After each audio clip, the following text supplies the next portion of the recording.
I'm not. I'm just having a little bit of drink.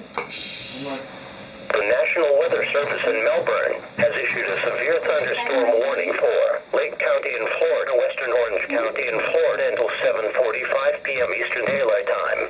At 6:42 p.m. Eastern Daylight Time, National Weather Service meteorologists detected a severe thunderstorm capable of producing quarter-size hail and damaging winds in excess of 60 miles per hour. This storm was located near Davos and moving northeast at 10 miles per hour. Additional strong storms are developing along the sea breeze collision inside the warning area. Other locations in the warning include, but are not limited to, Zellwood, Apopka, Mount Dora, Eustis, Waikaiwan Springs State Park, Mount Plymouth, Paisley, and Cassia. Severe thunderstorms produce damaging winds in excess of 58 miles an hour and/or large destructive hail.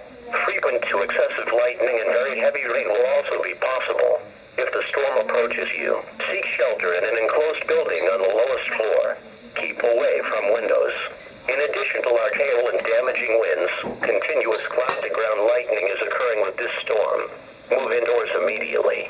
Lightning is one of nature's #1 killers.